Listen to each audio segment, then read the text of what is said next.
پاکستان بنا، آپ نے سب نے مل کر، آپ کے بزرگوں نے مل کر، میرے بزرگوں نے مل کر خوب نعرے لگائے، خوب قربانیاں دی. بٹ کے رہے گا ہندوستان، لے کے رہیں گے پاکستان. پاکستان کا مطلب کیا؟ لا الہ الا اللہ محمد رسول اللہ، یہی نعرے لگے تھے. اس میں تالی بجانے کی کون سی بات ہے؟ میں تو دکھ کا اظہار کر رہا ہوں اس بات پر کہ ہمارے بزرگوں نے یہی نعرے لگائے تھے، ہمارے بزرگوں نے قربانیاں دی تھیں. ہمیں قصے بتائے جاتے تھے کہ ہماری ماں نے، بہنوں نے اپنی عزتیں بچانے کے لیے کنووں کے منہ بھر دیے، کنووں میں چھلانگیں لگا دی. اس قربانی کا صلہ کیا ملا؟ اور قربانی دی کہاں تھی؟ کیا تحریک پنجاب میں چلی تھی؟ کیا تحریک سندھ کے اندر چلی تھی؟ کیا پاکستان کی تحریک صوبہ سرحد میں یا بلوچستان میں چلی تھی؟ بلوچستان تو پاکستان بننے کے بعد شرائط پر پاکستان میں شامل ہوا تھا. تحریک اگر چلی تھی تو آگرہ میں چلی تھی، دہلی میں چلی تھی، یو پی میں چلی تھی، سی پی میں چلی تھی، بہار میں چلی تھی، لکھنؤ میں چلی تھی، امروہہ میں چلی تھی. کیا پاکستان وہاں بنا؟ وہاں کے لوگ نعرہ لگاتے تھے کہ بٹ کے رہے گا ہندوستان، لے کے رہیں گے پاکستان. اور پاکستان کا مطلب کیا؟ لا الہ الا اللہ محمد رسول اللہ، اور بر صغیر 10 کروڑ مسلمانوں کے لیے علیحدہ وطن چاہیے. یہی نعرہ تھا نا جنہوں نے تحریک چلائی تھی. قائد اعظم کا فرض کیا بنتا تھا کہ جب تک تحریک چلانے والا ایک مسلمان بھی بھارت میں موجود ہے، اس کے لیے پاکستان کے دروازے کبھی بند نہیں ہوں گے. لیکن پاکستان میں لینڈ کرتے کے ساتھ ہی قائد اعظم نے کہا کہ وہاں کے لوگ وہاں کی حکومت کے وفادار بن کے رہیں.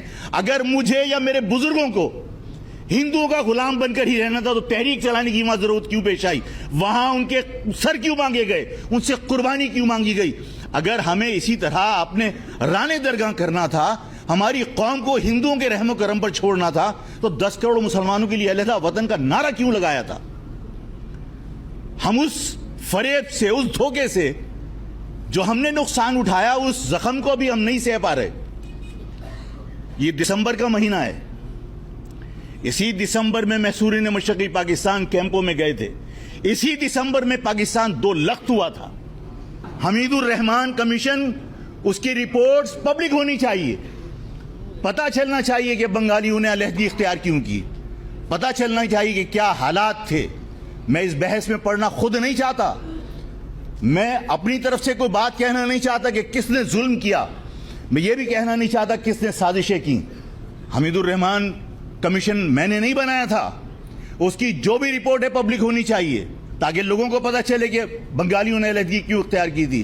بات یہ ہے کہ اگر وہاں لکھنؤ میں آپ اپنے لوگوں کو چھوڑ کے آ گئے اور یہاں سرحدیں بند کر دی گئیں کہ وہاں کے لوگ وہاں کے وفادار بن کے رہیں، تو کیا یہی عمل دوبارہ دہرایا نہیں گیا بنگلہ دیش میں؟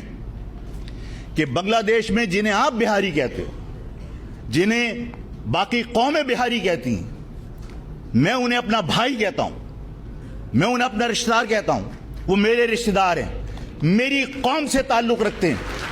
وہ لوگ میرے رشتہ دار جنہوں نے پاکستان کی فوج کے شانہ بشانہ پاکستان بچانے کی جد و جہد کی تھی، جنہوں نے بنگالیوں سے اس بنیاد پر لڑائی کی تھی کہ وہ پاکستان سے علیحدگی اختیار کرنا چاہتے تھے.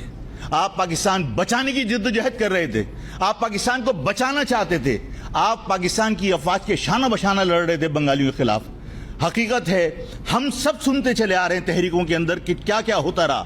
بنگلہ دیش کے اندر جتنے لوگ جو اردو بولنے والے تھے پاکستان بچانے کے لیے پاکستان کی افواج کے ساتھ لڑ رہے تھے. ہمارے لوگوں کی قربانیوں کا آج کوئی اس بات کا اظہار نہیں کرتا کہ پاکستان بنانے والوں کی قربانیاں پاکستان کے لیے کیا ہیں. آج ہر شخص ہم پہ شک کرتا ہے. آج ہر شخص اس پاکستان کے اندر ہمیں شک کی نگاہ سے دیکھتا ہے. ہمارے رویے اگر ترش ہیں تو اس لیے کہ ہمیں بار بار دھوکہ دیا. بنگلہ دیش کے اندر وہ لوگ جنہوں نے پاکستان کی افواج کے شانہ بشانہ پاکستان بچانے کی جد و جہد کی، نہیں بچ سکا پاکستان. میں اس بحث میں نہیں جانا چاہتا کہ کیا ہوا تھا. میں اس بحث میں جانا نہیں چاہتا کہ قصوروار پاکستان کی افواج تھیں. میں اس بحث میں جانا نہیں چاہتا کہ ذوالفقار علی بھٹو نے کوئی سازش کی تھی. میں اس بحث میں بھی جانا نہیں چاہتا کہ بنگالیوں نے کسی بھارت کے کہنے پر یہ تحریک چلائی تھی. پاکستان نہیں بچا، بنگلہ دیش بن گیا. لیکن جنہوں نے پورے دل کے ساتھ، جنہوں نے پورے خلوص کے ساتھ پاکستان کی